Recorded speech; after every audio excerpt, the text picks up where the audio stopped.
Hi and welcome to the Fancy Comma YouTube. Today I'm joined by Dr. Kristin Hook, a former teacher and scientist who ran for the U.S. Congress in Texas's 21st District to oust Republican incumbent Chip Roy and champion working class families like her own. When the pandemic hit, Kristin left the lab to put her science skills to use for the public good, serving as a science and technology expert in the U.S. Senate for Elizabeth Warren, the National Institutes of Health, and the Government Accountability Office. Kristin lost her race on Election Day and is currently seeking a new position that uses her science and policy background to continue serving the public. Welcome, Kristin. It has been a difficult election cycle for Democrats. That's why I was really excited to talk to you about your recent run in the House. It's actually very difficult to run against an incumbent, but you ran against one and you got 36% of the vote, which is actually quite high for an incumbent. Everyone already knows who they are in their district. Having worked in the House, I know that it's one of those things that you absolutely have to really put yourself out there and talk to every single person. Um, and you have your background is you are a scientist and you've also taught as a teacher. So in what ways did your experiences as a teacher and scientist influence your run? Yeah, it's a good question. So, yeah, my background is when I graduated from UT Austin, I joined Teach for America and I taught middle school science for 3 years. And that gave me the chops and experience of explaining really complex topics to, uh, non-technical audiences in simple and engaging ways. And it was also a way for me to give back to society because I had personally been supported through scholarships and fellowships. That's the only reason I was able to afford going to college. And so I wanted to do something to give back. And for me, I had personally experienced educational inequities when I was growing up in an underserved community in South Texas in a working class family. And so, my teaching background was absolutely pivotal to being comfortable presenting and giving speeches on the fly. I mean, there were times that I would walk into a place and then they would be like, okay, you're up. And I would go and grab the microphone and talk to a whole crowd full of people. So, that definitely helped. I think if I hadn't been used to presenting, that probably would have been a very challenging aspect of being a candidate. Being a scientist is actually the reason that I ran for Congress because when the pandemic hit, as you said a while ago, I saw how important it is that we have policymakers who understand and value science, much less believe in it. And that's when I decided that my skill set would be better used rather than in academia, would be better used for the public good. So I left academia and I jumped into policy work, and I've been in the federal government ever since. And, being a scientist running is very different because we have an overrepresentation of lawyers and people with, law degrees in our Congress, and we have very few scientists. Had I been elected, I would have become the first woman with a STEM PhD to ever serve in our Congress. And it is 2024. Well, it was 2024. So that's pretty crazy. We have very few scientists and we have a lot of scientific challenges. But what people may or may not realize is, thinking like a scientist, your skill set can be applied to so many different policies. And what it really boils down to is being able to think critically, looking at evidence to understand a problem, being able to have a balanced, nonpartisan view of an issue, and try to solve problems that are pressing in our country. Right now, we have wildfires burning in LA, destroying the city and destroying people's homes. And we can expect climate disasters to become much more frequent in the future. And that's something that we need to solve. We need to figure this out. As a scientist, I'm trained to solve problems. That's what I jumped into running for office for. Was to help solve our biggest problems and to, frankly, replace somebody who has made it very clear he's more interested in playing politics than in solving people's problems. And, yes, I did run in a very conservative district in Texas, but that doesn't mean that people don't deserve to have adequate representation from their representatives. And a lot of Republicans in our district understand that. They value education, they value earnesty and honesty and transparency in their elected officials. And there were a lot of people who are not happy with Chip way of doing things. Yeah, I got 36% of the vote. It translated to over 150,000 people who stood for the platform that I was standing up for and against the platform that Chip Roy was standing for. I do think that I made a lot of headway in conversations with people in our district about the importance of electing people who are going to serve with integrity and going to actually help our government work better for everyone, not just themselves and not just playing politics so that they can stay in power. Being a scientist, it is pivotal to who I am, and it was pivotal to my campaign running for Congress, because we need more scientists in decision-making positions with all of the challenges that we have in our country and in our state here in Texas. So you said a lot of really interesting stuff right there, like how we've never had a woman STEM PhD serve in Congress ever. I mean, it's rare for us to have ever had men STEM PhDs like at all. Rush Holt was one. There's a number of engineers, doctors, Nurses. I've been thinking about this a lot, like after Kamala Harris's loss, and I think that it's one of those things where you see this loss happen, but if you've never been a woman running for something, like I've run for a ton of different things, nothing like super important, like student council and stuff. I mean, it's important to me. Like I used to live and die by student council, and that sounds really nerdy because it is really nerdy, but I have definitely lost my fair share of elections, both myself and working on campaigns. And when you run as a woman, and I wonder if you've experienced this. I feel like when you run for something as a woman, once you lose, if you lose, then it feels like it was inevitable, like even if you worked really hard, that it was inevitable that the other person was going to win. And I say that because when I was in high school, I ran for president of my high school, and I had a very unpopular platform, and I was kind of like going a different place intellectually than like most people in my high school. And I had this whole plan to like defund our football team and like give all the money to fine arts, and I was just like that I was going to win, and my teachers thought it was cool that I was doing this, and then I totally lost. It was in Oklahoma. Yeah, you should never vote to defund the football team in Oklahoma. I mean, like back then it was just what I was feeling. Back then I was really into like women's rights. I had just learned about like women's rights as like a concept, and I was like obsessed with it and obsessed with like the idea of giving women more rights and stuff. So that could be like a whole other interview in and of itself. I wasn't like the most popular person in my high school. I wasn't really anything. I was just kind of like also at high school with everyone. like, Yeah. um, not just that experience, but running for other stuff. I was in the graduate students organization at Georgetown, and then I got unseated because I did something the government department didn't like with the budget. But this feeling of like when you lose your election, there's this inevitability of like how that other person was going to win all along.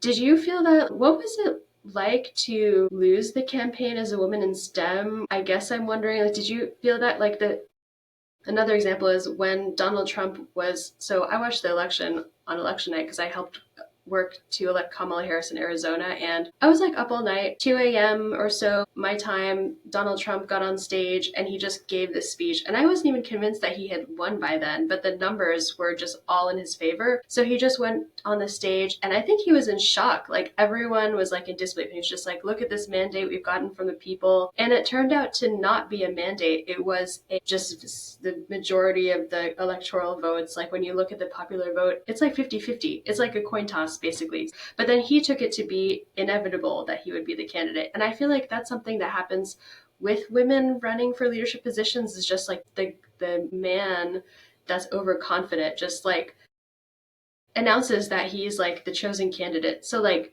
did that happen to you, or can you relate to that, or is this something that you have ever experienced at all? So there's so much there. There's so much there. I don't feel like I lost because I'm a woman. I feel like I lost because I was up against an incumbent who had millions of dollars in his war chest, and he's had multiple years to get his name out there and be in the media, and he's got a lot of powerful people behind him. Greg Abbott, Ted Cruz. I had a very hard uphill battle, and I knew that jumping into this. It took me about 9 months to make a decision to run. And the reason that I said yes to doing so was that I knew that I would be okay if I lost. And the reason that I know that I'd be okay is I think about all of the lessons I learned as a scientist, actually, because failure is a huge part of science. It has nothing to do with you as a person. It has everything to do with circumstances and the environment and different variables. And, you don't learn something new unless you fail at it. Yeah, obviously it was very disappointing. I did have people kind of expressed to me throughout the campaign that they just assumed I was going to lose. And I never ascribed to that philosophy because I do believe, like my old boss Elizabeth Warren says, like, you can't get what you don't fight for. And I was fighting my heart out to win that race. And that way I could look back and say there was nothing different that I could have done to change the outcome. And I feel really proud of that. But at the end of the day, failing and losing, I don't take personally. And I will say, I've never run as a man before, so I cannot make a comparison to what that experience is like, but I definitely experienced a lot of interesting interactions with people, I think because I'm a woman. And, one of the more surprising things to me, I turned 40 on the campaign trail and I am never been married and I don't have kids. And before I jumped in, I thought I'm going to be castigated for this. Like, as a woman, I was so worried when before running, I was like, I'm going to get asked like if I have kids or if I'm married, or like that's going to come up a lot. And it actually didn't. People didn't care. I mean, I can think of a handful of times that people ask me a personal question like that, but that never mattered. Even though I talked to so many parents on the trail and, concerned parents, concerned grandparents, they never once questioned if I could empathize or understand the situations that they were in or that they were worried about. And it's actually something that makes me really happy because Texas, I think, can be very unforgiving of powerful women. And I just didn't feel that. I don't feel like I lost as a woman. I feel like I lost because I was up against a machine that has way too much money, to keep pushing what I would argue is a radical agenda that is very far from the middle line of where people are at. When you look at polls for different issues, political issues, and where people are at, he does not represent the viewpoints of most Texans in our district. It's interesting because looking at the approval levels of our members of Congress, approval levels have been highest like right around 9/11. They were like very, very high. But since then, they have gone down. They're around like 20%. And I often wonder like why our approval levels of our own elected representatives are so low. Like if we literally elected them ourselves, really confusing to me because it's like, who elected them? And then it's like, once they get there, they can do whatever they want. And obviously they are often influenced by the powerful forces in Congress. Now that I've worked in Congress, I guess I can say power and influence is like a new world that I have learned about. And as a scientist, I never thought about it in the lab, though I did go work on political campaigns like growing up and in high school and even in college and in graduate school. Why do you think that people don't like their own elected representatives? Do you have a good answer for this question? I'm thinking of this one guy that I talked to outside of the polls during early voting. We had a conversation about term limits, and a lot of people vocally told me during my campaign we shouldn't have Congress members who are there for forever. And they would give examples of different members of Congress or in the Senate who have been there for forever and have made millions and millions of dollars. You can imagine who they were talking about. I laughed because I came across an interview with my opponent, with Chip Roy, saying that he actually co-sponsored a bill that would have limited terms in Congress for members of the House to 3 terms, only 3 terms. So you can serve 6 years and you're done. Well, he just finished his 3rd term the previous Congress. So he was running for his 4th term when he was running against me. per county here in our district. They had a publication that kind of outlined a meeting that he had gone to for conservative women in the district. And in it, he explicitly said a member of Congress or in the House should be able to serve for 12 years. And he said that in the summer, right before this election year. And I just laughed because it's like, yeah, of course you're going to keep moving the goalposts. So I brought this up with this guy outside of the polling place, and he said we shouldn't have people running on that or like running for longer than a few terms. And then I'm like, well, so who did you vote for? And he said he voted for Chip Roy. It's, people vote against their values. One of the things I was quite surprised by when I talked to people is how willing they were to vote for candidates that they believed in, not necessarily straight party. And in Texas in 2020, they got rid of the ability to press a single button, like all Republican, and it'll just select them all. You have to go through each person one by one. And I'm sure at the end of the day that hurts Democrats, because why else would their Republican governor and legislature have done something like that? What I learned is people were more open to different ideas. But you do have a contingent of the electorate who might say or pretend to be open, but at the end of the day, when they show up in that ballot box, they're just selecting all Republicans, right?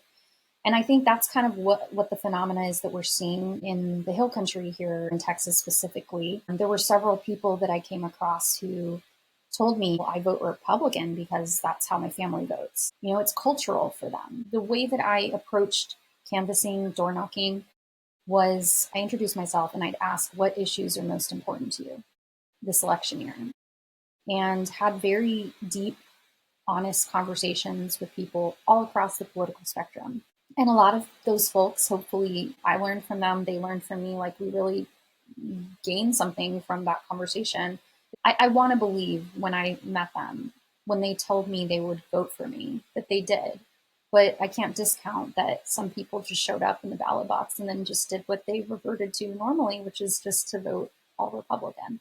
So whether they agree with all of the policies or not, you know, at the end of the day, they probably are thinking like this person's going to have more of my life perspective or ideology for action, even if I'm not crazy about them 100% of the time. And I heard that from Trump supporters too. Trump supporters would tell me, well, I don't love the way that he puts his foot in his mouth, or I don't love his character. He's not a great person, but he's going to be a good president. I heard that a lot. You know, I don't know what it is, but those are some of my experiences that lead me to kind of more deeply understand why we might see such low approval ratings, but also see these people continue to be voted into office. I want to say some of it is just like familiarity with these people, like not even just Chip Roy. There's so many lawmakers out there that, and I notice this so often, they just introduce legislation just so they can say they introduced this specific legislation. It has like no chance of passing. I mean, it's pretty wild to support term limits, but then not actually like follow them yourself, or maybe he changed his mind, who knows. But there was a TikTok or Instagram that I saw. It was like in New York, they asked these people, who did you vote for? And they were like, I voted for Donald Trump and I also voted for AOC. This familiarity of like having a candidate that we've already had 4 years of them, even if you didn't like those 4 years, just like this feeling of like, well, if Donald Trump is our president, then our future is like secure. Donald Trump and AOC, they're both New Yorkers, so it makes sense to me. Given how many people I met who voted for me and Trump, it makes sense to me why people would vote for AOC and Trump. And the reason being that that group of people in the middle of that Venn diagram, they see politicians as dishonest, and they see anti-establishment players as important, right? That's one of the most effective communications that Trump has spread, is that he's a political outsider. We know he's not, but that's what people think. They think he's willing to speak his mind. Now he's definitely not, because he's already been president for a whole 4 years. He's not the establishment. He's not going to keep the status quo. He's going to be a disruptor. I guess that's the thing, right? Think about Joe Rogan, right? Like, he voted for Bernie and for Trump. Like, I know people who voted for Elizabeth Warren in the primary in 2020 and they voted for Trump. They want disruptors. They don't want people they perceive to be a part of the political establishment. That was a conversation that I would have with voters at their door, that like Trump is not the answer. And unfortunately, politicians haven't been picking up on that dissatisfaction from voters on the left side, in the Democratic side. But that was a part of my messaging, is like, I am an outsider. I've never run for office before. Chip Roy is an incumbent. He has all the power in the world, and understand like what it means to have $2 million sitting in your coffers. Like, I didn't quite get why campaigns are so expensive until running one myself. Think about the problem of like, you are trying to get your name out there and your face out there to reach over 400,000 people. And you have a year to do it. How do you do that? And you're not going to reach everybody, but like, what tools and strategies are you going to use to do it? And unfortunately, a lot of the ways to do so effectively costs money, right? Sending mailers, showing up at doors and having hour-long conversations with people like I was doing, like that takes a lot of time. You don't have a ton of time in the day as a candidate. So it's a difficult thing to do as a newcomer, whereas an incumbent has money, they have resources, they have political power already. Like they can get their name out there, and already do have their name out there. Like, I would knock on doors and say, do you know who Chip Roy is? And some people, I was surprised, were like, no, I have no idea. I'm like, that's your representative. But a lot of people would say, yeah, I've heard his name, but I don't know anything about him. And so think about those voters who show up, and they may be truly independent, which like a third of our district in our country really are. They're like willing to move around depending on the issues. But for those people, like, if they've seen Chip Roy's name and they've never seen my name before, they're going to go with Chip Roy. And, that's going to be much more beneficial for him, obviously. So there's just a lot of reasons that being a challenger is challenging. Yeah, I mean, the name recognition just from being in Congress, I is probably like the biggest thing that the incumbents have over like newcomers.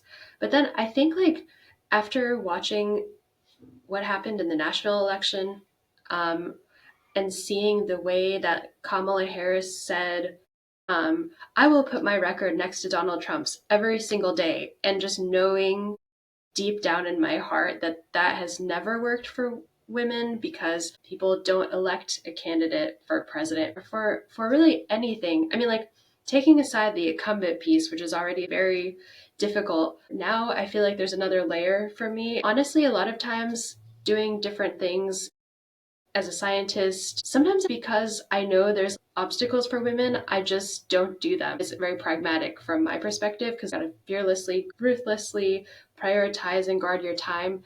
But this idea that just by like telling people your qualifications, you can totally beat break into the glass ceiling and sort of like get into the political world, I think it requires a lot of work. Like, a lot of the work you did going and talking to people, like that's like the number one important thing to do for these types of races, because that's the people that are going to vote for you. And I think like the hard work that we all put in, and our, like you put in talking to the voters of Texas, because maybe they've never had anyone with any energy before to try to really run against one of these candidates that maybe they're not that popular in their district, but they're like really popular like nationally.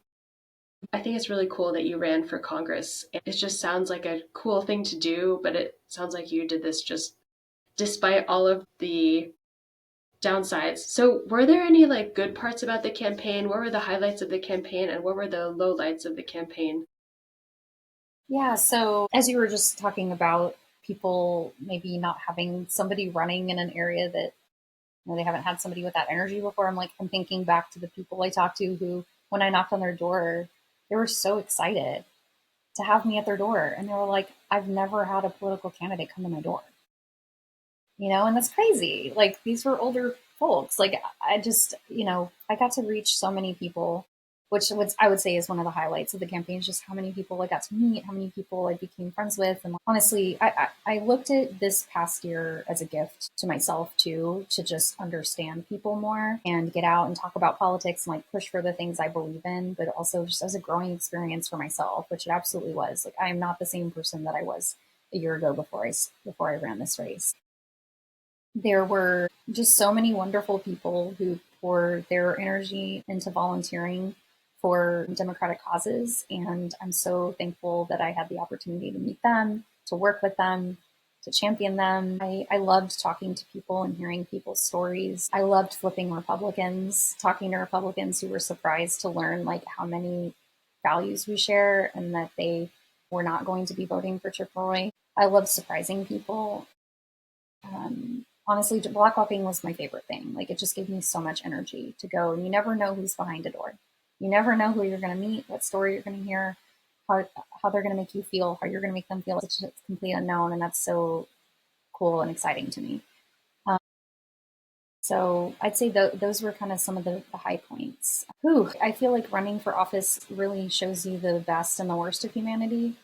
The low points were pretty low. There were a lot of challenges. I had a lot of challenges as a candidate running in a gerrymandered district where people didn't, people meaning institution. I had no institutional support. Like, I had very little support from the Texas Democratic Party.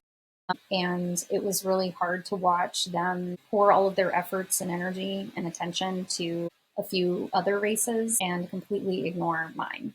And I had to fight for everything that I got in this campaign. So that was actually really challenging. I didn't expect that. It felt like I was pushing a rock up a hill many days.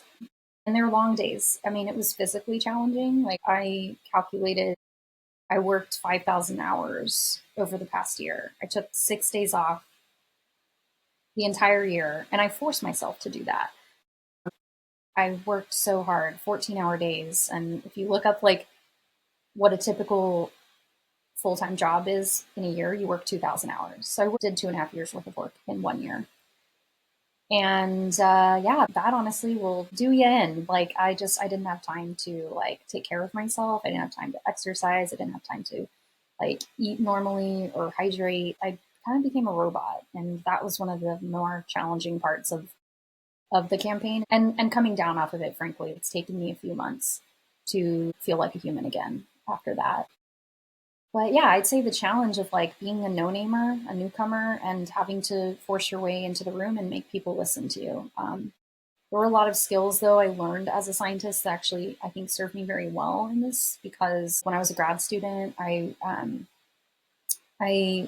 my graduate program was kind of a sink or swim program. Most science programs model themselves where you join on to your advisor's project and you do the research for your advisor and publish your papers out of that, right?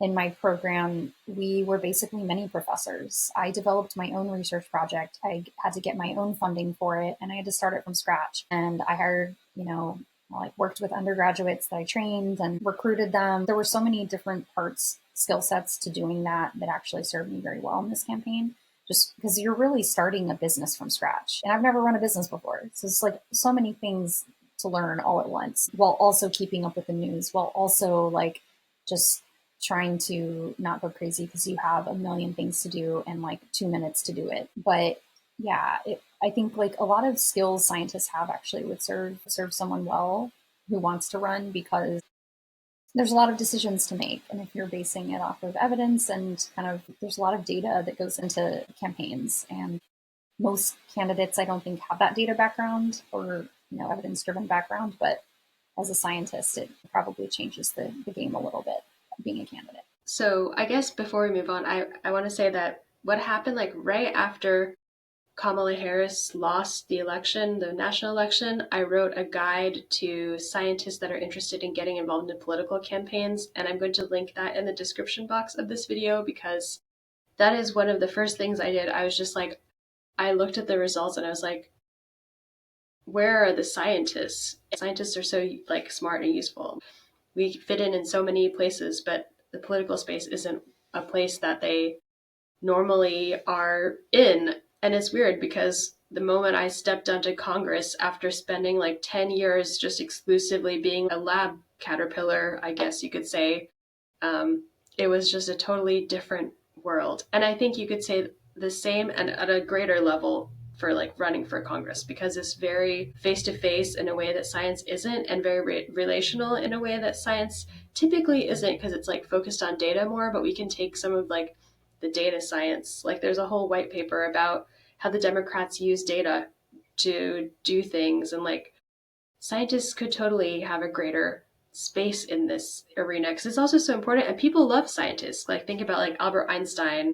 It's rare to hear someone like malign scientists. I mean, COVID that kind of changed, but Yeah. for the most part, like people really respect scientists. So, do you recommend scientists run for Congress? Like, should I run for Congress? Is it something that's feasible? Like, if you're willing to put in the work, what are some skills that scientists should have if they want to run for office? And do you recommend running in the House? Oh my gosh, so many things there. I think local is better, honestly. The reason that I went from like not running at all, having never run before, to Congress is because I worked in federal policy, and that's my sandbox. I don't know anything about Texas politics. Like I'm learning, and I've learned since moving back home. But state politics, like, and more local, like municipal elections. I mean, these are arguably more important because they're closer to home.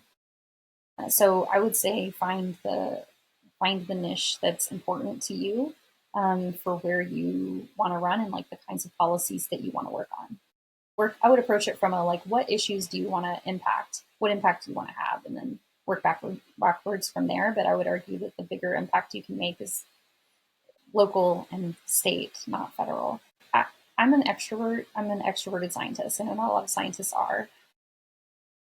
And I guess I've learned a little bit more about myself running too, that like I definitely need recharge. And I've been spending a lot of time alone and like happily holed up after my election or after my campaign because I'm so exhausted. So I definitely think if you are somebody who the idea of like talking to strangers is scary, like probably not going to be an ideal job because, as you mentioned, like it's very relational. It is very face to face. There is no remote work for a candidate. We'll put it that way. I was constantly doing events, going to events, talking to people, calling people on the phone. You spend a lot of time fundraising if you're running a serious campaign. So it's a lot of like hunkering down. But I think being a scientist, like, if you've worked on long term projects before, like you kind of get used to going through the grind of doing a bunch of little stuff that you might not want to do to get to the end result. And I'd say a campaign is is no different than that. So if you have the skill set of like putting your nose in the books and just like focusing on something that you may not want to do, then it would be a great thing for you to do. But I'm reminded of an experience I had when I worked on the Hill for Senator Elizabeth Warren. In a meeting once, she brought up the importance of people running for office. And she said, even if you're an introvert, even if it doesn't feel comfortable for you to be on stage or to like talk about, like put yourself out there, because it is very, like you have to be very brave to do that, right? But she said, even if that's uncomfortable for you, like what a privilege that is for all the people who genuinely can't do that. And it always stuck with me. And yeah, I would much rather be behind my computer analyzing data, but that's not the world we're living in. We're living in a time where, people can't tell up from down. People are spreading misinformation and disinformation about things that, frankly, scientists need to be speaking up about. And we need people in government who can think critically, who understand how to research technical topics and then synthesize them and digest them for people who don't have that technical background. Like we need more scientists in policy making decisions and helping inform policymakers about science. This is a whole other career option outside of academia. We need people with more diverse backgrounds and who have a scientific perspective to approach and solve our problems. And that happens through policy. That happens through policy at the local level, state level, and federal level. And frankly, we need scientists in all three of them. So I would highly support any scientist who wants to put themselves out there and jump in and try to represent folks and give an honest shot at having a more representative democracy. But I do want people to understand, like, it is not for the faint of heart. It is really hard. It's one of the hardest things I ever did. And I would say, if you have a PhD, I would liken it to trying to earn your PhD in a single year. It's really hard. It's intense. So know what you're getting into. Do the research before, right? Like talk to people about what it's like and figure out like what your strengths and weaknesses might be, and like think about like what you want to get out of it too. But there's a lot to consider. Running for office sounds a lot like running a business because you start with nothing except for like a vision for like what you want to do. Over time, I met all these people and sort of created a community of like science communicators, people interested in science policy, and now it's like an actual thing. I think the craziest part is like you start with nothing. I think that running a small business was harder than grad school. But then at the end, like you finally, the thing you wanted to do, like at the very beginning that you thought would be so easy, you finally start doing like, well, like 5 years later, I'm finally like doing all the things I want to do, like interview someone that has run for office or like helps scientists get involved in running for office and stuff like that. What's really frustrating is, like you said, there's no scientists in policy. So putting yourself out there to get into policy is just really hard.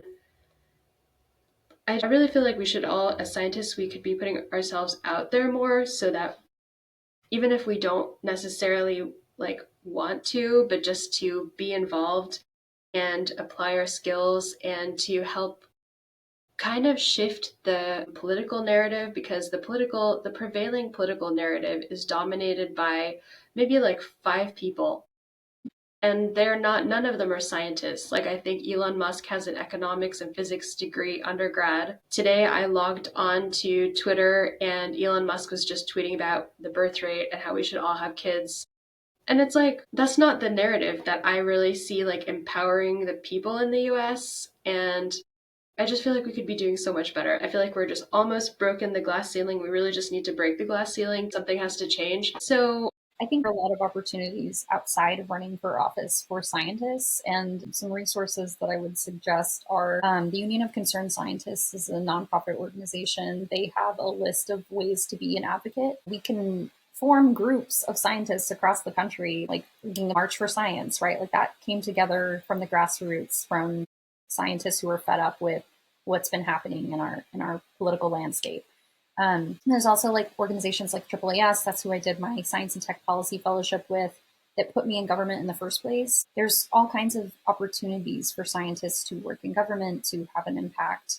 Obviously, right now, it's a little scary because we have a time where we have somebody about to take over the White House who has no interest in keeping a neutral civil service, who has no interest in making sure that we have experts in positions of decision making within our government, within our executive branch of government. So, like, the most important thing is not whether you're qualified or you're an expert in your subject matter, it's whether you're loyal to him. And that is really scary. But we need more scientists to step up. It's more important now than ever that we have people speaking up and speaking out against these big, outsized voices that you're talking about. They might have money, but we have people, and we're smart. So we need to be coming together and really pushing back against these narratives. And I joined Twitter, I don't know how long ago, like 2011 or something. And it became such a cool space because there were so many scientists on it, and it became a space for science communication. And I feel like when Elon Musk took it over, we kind of lost that. But think about the people who are in that environment who are missing all of that real information and all that misinformation that's spreading that's not being countered. That's a small role that people can take. It's just putting the facts, laying down the evidence against the misinformation machine that's being perpetuated on there, whether by foreign actors or domestic actors, or Elon Musk himself. We need people pushing back against those narratives, and that's, to me, the role that scientists can play in the next few years as we grapple with a lot of, I'm sure, bigger challenges to come. There are definitely many challenges and increasingly many science related challenges. The March for Science, I thought that was a good step in the right direction, but I feel like scientists, we have our own political views. And I feel like maybe it's because we don't get involved in politics. And when we do, I still felt like the March for Science didn't do what I thought it should do. Like in my mind, like if scientists were marching, like they should get something, call Congress to like act on something or coordinate, go and visit their lawmakers, which I have visited my lawmakers, lobbying or like advocacy, stuff like that, which, oh, we think those people are self-interested, but really they're just doing the work that has to be done to get people to listen to you in Congress. Think about all the corporations that hire lobbyists to go do that. We need to be doing that for our Earth. We need to be doing that for species that are going extinct. We need to be doing that for vulnerable populations of people. It's game time. And we don't need to be on the sidelines as scientists. We really can't afford to anymore, I feel. So let me ask you, so you've worked in the Senate and then you ran for the House. So you have a unique perspective of both chambers of our legislature, and you worked in the Government Accountability Office, which is part of the legislative branch. So you're like all in for legislative branch, which I also love the legislative branch. What unique perspective has running for the House given you? It just makes me really appreciate lawmakers so much more, to think of what they have to go through to campaign. Once you're in office, you have resources, you have staff, you can like affect change through constituent services. There's so many opportunities that you have. But campaigning is a real son of a gun. And the fact that they have to do that every 2 years feels awful to me. Part of me wonders if it would be a better system to have like a single 4-year term. And then you're not focused on reelection when you get in. Because I think day one, January 3rd, when the new Congress was sworn in, they were already thinking of their reelection campaign. And they really need to be focused on services for the people they were there elected to represent. It gives me a totally different perspective of what happens to get people into those seats. And just how broken our political system is, the fact that like there's so much money in politics, and it's disgusting. It's preventing us from representative democracy. It's preventing us from having younger people in office. A lot of younger people are checked out from the political process because they don't see people who look like them. And we're seeing that change a little bit, but understand how hard it is to get there. I had to quit my job and go homeless to run for office. I don't come from money. I saved up so that I could afford to, live cheaply and campaign off of nothing. I've lived as a grad student before. I can live off of nothing. I grew up poor. I can live off nothing. It was a huge, huge shift in my life though, and I had to sacrifice a lot to do it. And for mothers or people with families, that's so much harder for them to do that. And so we don't have that voice being represented in the halls of power because of the challenges of campaigning and the challenges of the money in politics. I could go on and on about that and how unfair that is and why it's driving the dysfunction in Congress that we're seeing right now. But at the end of the day, we really need to be working to get money out of politics, period. When I entered in Congress, I went into $13,000 of credit card debt, which is honestly not the best financial move, but it was my dream to work in Congress ever since I was a little kid watching C-SPAN. When you look at who's in Congress, there's a lot of people that grew up not so well off, like Ruben Gallego, who I just helped elect in Arizona. He had a very close election against Kerry Lake, but he was a janitor while he was in Harvard.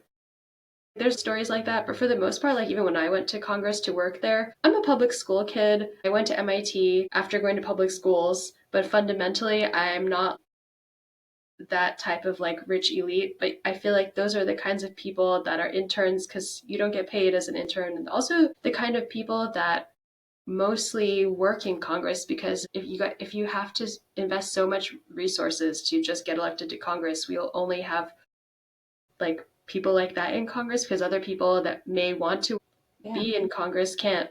They don't pay enough. They don't pay enough to live in the city and do that work. So yeah, you get the most privileged people who can have their parents subsidize their expensive apartments in DC. It's not a great situation. Luckily, because I was also a grad student, I have lived on very little, so I made it work. But it shouldn't be like that. Maybe we can talk about the election now. Here in Oklahoma, Democrats actually did fine, but we're a red state, just like Texas. But across the nation, Democrats lost a lot of ground.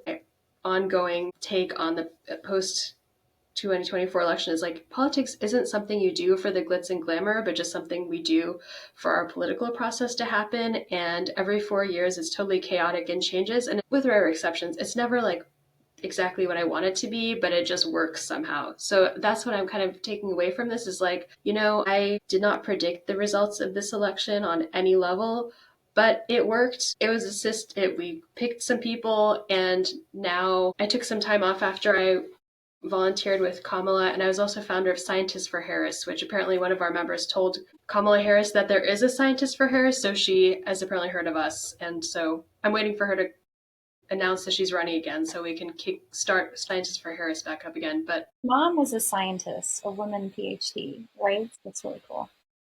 I just kind of started because I thought there should be Scientists for Harris, but there wasn't. But so, what are your thoughts on the election and where we go from here, like as scientists, as Democrats, as independents, as Republicans? Like, where do you see? What's your postmortem? Because there's tons of different takes on like what went wrong, what went great. That's been interesting to see the circular firing squad come out and all the Democrats attack each other. Well, we shouldn't have done this, and you shouldn't have been doing this, and this is this person's fault. And you know what? At the end of the day, I think that we need to listen to where people are at. And I know that we are the party of the working class. I think we have a big messaging and communication problem, and we have to be better at that. We're fighting against a misinformation machine that has its tentacles everywhere. And that was my biggest takeaway was it's not a problem with the message, it's a problem with the messaging. And when we're up against such a vast right-wing network of misinformers, of people spreading lies, people who, show me what media you listen to or watch and I'll tell you how you vote. Because a lot of people are on a media diet that's feeding them false information that's not accurate, and their perception of the world and reality is just so off. And just to give you an example, the number one issue I heard people say at their door when knocking was the economy. That's the most important issue to them. I didn't have money to run a poll in my district, but I did the work to canvass and understand where people were at, and I was messaging on that. While the rest of the Democrats were messaging on reproductive rights, that was very rarely an answer that I got. Like, it was an answer, but it was not as frequent as the economy. And thing that I heard a lot of people say is, well, I did much better under Trump. I was doing better economically under Trump than I am now. And I believe that, but also it's like, well, do you think anything else happened in that time that maybe had an impact on our economy, like a global pandemic? And also what policies did Trump push that helped you and your family? He pushed for tax cuts for the wealthiest people in our country. He put a sunset on the policies for tax cuts for families, like for people who make under a certain amount, showing any the tax cuts for the wealthiest people permanent. I tried to shoot back as much as I could, and I would share with people like the reason that I don't support Donald Trump is because he's a billionaire who's there to support his billionaire friends. And here we are seeing that played out with him putting people in his cabinet who are billionaires, and Elon Musk has direct access to him. All this to say that there were people that I met who would tell me the economy was terrible, and I would ask them, well, how in particular is the economy impacting you? What are you struggling with? And people would say, well, not me. I'm doing okay, but I'm just hearing that from other people. And I got that a lot. And the same thing I would say is true of the second answer, the second most common response that I would get to my question of what issues matter most to people, which was immigration. The lies being spread about immigrants stealing things from people, the whole immigrants taking money from FEMA that prevented hurricane disaster response in North Carolina. Like, I learned that at a door. And the things that I heard from people over and over again that were flat out lies being spread by Fox News, being spread by Trump, and in all corners of the right-wing media led people to have a different version of reality, to have a different viewpoint of Democrats. And that's what we're combating. We need to be overpowering messaging from the right about what our values are. I don't think that means we change our values. I think it means that we grab that megaphone and we speak louder. So when I say what can scientists do, like earlier I mentioned, being more present online to combat disinformation, making sure that no lie goes unchecked, pushing back against the lies and the narratives, because you might not think one lie online is harmful, but when you amplify it with the same lies being told on Fox and on YouTube and in videos on TikTok, then that's where people, they hear it 3 times and they think, oh, well, that must be true. But no, we need to be just as loud. We need to be countering. We need to be providing citations. We need to be just spreading the word just as loudly as they are, but knowing that we have the truth behind us. I don't know if you heard about the mass migration of scientists from Twitter to Blue Sky following the election, but it's kind of one of those things like what you said, we should try to meet people where they are. And the reproductive freedom angle I thought was an interesting choice for Kamala Harris slash Joe Biden campaign season, because there's so many people in red states that don't necessarily like reproductive rights aren't, they're not, that's not a hill that I personally would die on, especially living in a red state. When I did phone banking in Arizona in 2022 for Senator Kelly and most recently for Ruben Gallego, people were concerned about like three or four things. And it was always the economy, the rising cost of everything, and being able to afford housing. And I think like part of it was the need to like win. So we're like, if we talk about reproductive freedom, then maybe we'll win. For a true winning political campaign, you really do have to just meet people where they are. So like maybe they care about, like I care about reproductive rights and I care about women's health and all these other different things, but a lot of people have different opinions on that topic. But we all want the economy to be good. Going into the next election, we'll have this growing number of people that were kids when Hillary lost. They just saw Kamala Harris lose, so that it's kind of like this growing coalition of like, I want to say young women, maybe kids that have like kind of grown up in the political landscape, just kind of constantly being defeated, maybe younger Democrats, and now that they will, some will become voting age, some have already voted. What is 2016 was like almost 10 years ago now. So we're living in a different world. And now we have all these, and young people are so energized about climate change, like more than I ever was. Climate change and gun control are like the biggest issues for younger people right now, and reproductive rights. But yeah, no, I mean, there's a lot of problems we have to solve with the right people, putting the right people in office. These are all solvable issues, but we need to be electing people who care about solving them. And unfortunately, so much of campaigning is selecting people based on the wrong things, like whether they can yell at a TV screen louder. That's not doing policy, and that's not representing constituents. That's not helping anyone. And we need to get back to basics and have people who actually care about public service in these roles. I don't think the right move is leaving Twitter to join Blue Sky and creating an echo chamber that's nice and cozy, because that's not getting the work done that's needed to be done. We need people who are on the fence about issues that are in those spaces. We need to be going to meet them where they're at. And that might not be like a very peaceful life for you, but it's going to be worse when we have an even more uninformed electorate in the 2026 elections and 2028 presidential elections. So this is on us to fix, and we can fix it if we make sure that we are listening and being open to differences of opinion, but also pushing back against false narratives. I wonder if some of this is also related to trying to figure out what our fellow Americans are feeling on the issues, especially post pandemic.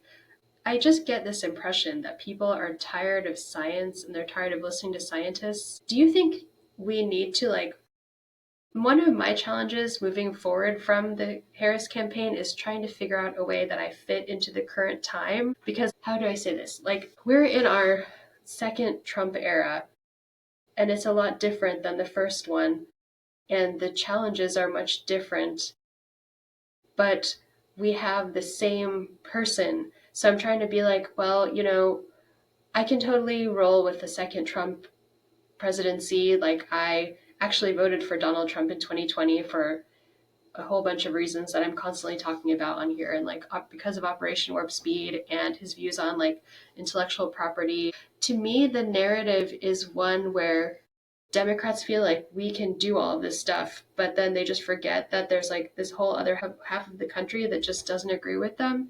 So part of my personal work moving forward after the election is just like reconnecting with the fact that we have a diversity of opinions in our nation and we disagree on a lot of stuff, but I'm like trying to find places where like I agree with the majority of people on things. But I've been surprised because I went to the Oklahoma State Legislature like last week. There's only 28 Democrats in the whole Oklahoma State Legislature, in the whole place, because there's a Republican supermajority. I was like, hey, I've worked in Congress. Why don't I just, in my post-election glow-up era, I guess I could say, I'll just go and say hi to my fellow Democrats. I went there and there were all these people protesting and they were cheering so loudly for something. And I was like, what are these people cheering about? And someone explained to me that they were cheering because they were protesters against renewable energy and they didn't want windmills to be built on their property. In part because of like eminent domain, they didn't want people to seize their property and build windmills there, but also because there's apparently several downsides to windmills. So they were like anti-renewable energy protesters. I think it was something that Donald Trump had like recently spoken out against because they were, your typical like Oklahoma Republicans that I grew up around. And so I was like, well, I was telling my fellow Democrat, it's weird because they are basically anti-renewable energy protesters. I'm an MIT graduate. Like in a million years, I would never like it. One of my I'm a huge fan of clean energy, especially for Oklahoma, because we're an oil and gas state and there's a lot of places where renewable energy fits in. But I was just thinking, like, what if we had more scientists come to the Capitol and talk to these people and figure out like what are the real challenges involved in implementing renewable energy? Like apparently it was something like there were windmills that they could have used, but the contract that the government or whoever had was like, it was a different kind of windmill. So it's just like literally protesting over having the wrong kind of windmill. And I was like, that's the perfect opportunity for scientists to get involved. And it's not partisan. It's just about like figuring out, resolving uncertainty and like windmill policy. But it was so weird that the one day I went to the state legislature, they were actually talking about science. And I just looked at them like, wow, I'm sorry that windmills are really bothering you, but surely we can agree that renewable energy is like actually good. See, this is where I think the money in politics makes things very difficult because the oil and gas industry, they're lobbying so that those policymakers are in their pockets and make decisions based on what they want rather than what is best for the constituents. And again, that just brings me to the point of like, we really need to get money out of politics.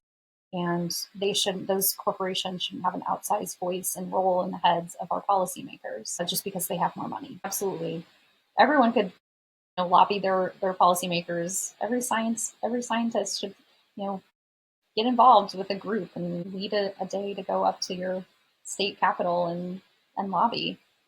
It's It important. was really fun. Even though there were only 28 Democrats, I think I met like 4 or 5 of them and also had cake. So it was like go to the Capitol, eat cake, celebrate democracy and being Democrat. Really had a lot of fun. And it was cool to meet those people too, because Oklahoma politics is really interesting as a Democrat. But politics is always really interesting regardless of what party you are. There's always so much happening. So now that you have run against Chip Roy and went door to door, talked to everyone, literally got like 150,000 people to vote for you, what's next for you? Are you building on those relationships? Where does one go from running as a scientist for Congress?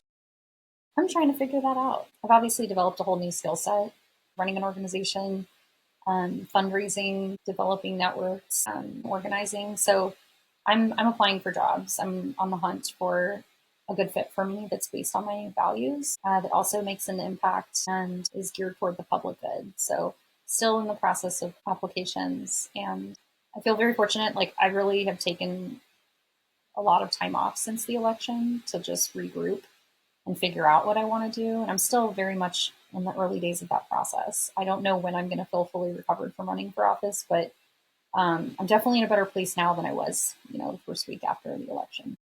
Trying to figure out that next step, and I'm sure there's going to be no shortage of people that are needed to help move, our country in the right direction over the next 4 years. So I'm up for the challenge. Have you considered, this is one of my dream jobs that I don't think exists, like have you reached out to lawmakers that are working on science? And I think the AAAS fellowship was created for advising on policy, but it hasn't been created to advise on and you can correct me if I'm wrong, like the congressional one especially, advising on communicating science-based messages. Like, have you considered reaching out to lawmakers on federal, local, state, tribal, et cetera levels to help them with their science messaging or science involvement?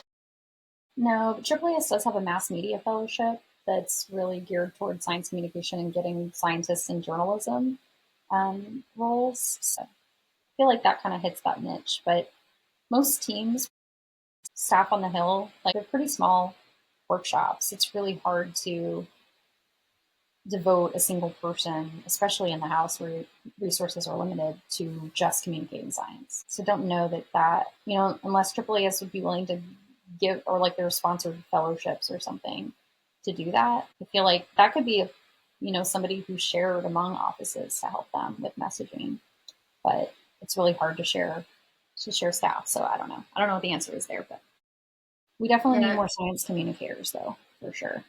we do. I feel like and I've been trying to get in touch with the House Democrats to help train their staff on science communication, but they're so busy. And after the election, I was like, well, they just lost like a lot. Well, the balance is like almost 50-50 in my mind, but I was like trying to get in touch with them to help train their staffers on communicating science, but they're so busy. But I feel like that would be worthwhile for them to be able to counter the narratives. When I read a tweet from like a lawmaker about science, it could be written better or Mm-hmm. in a Communicated more less, effectively. Yeah. yeah, more effectively and less politicized. I think it's really brave that you chose to run in our current time because sometimes just the act of standing up for what you believe in and kind of reminding people that it's important, these things are important, goes a really long way. Even if you don't necessarily like win and like get recognition or anything, I think those conversations really do make a huge difference, like on the community level. And I think that's really cool that you did that. So thanks for taking the time to talk to me, and I really appreciate Thank you. Yeah, let's keep our heads up and stay in the fight. We've got a lot of things to fight for, so it's important that we show up and keep showing up. The thing that they want us to do is to lie down and just give in, and that's not what we need to be doing right now. So, um, yeah, appreciate your efforts, and it's nice to chat with you.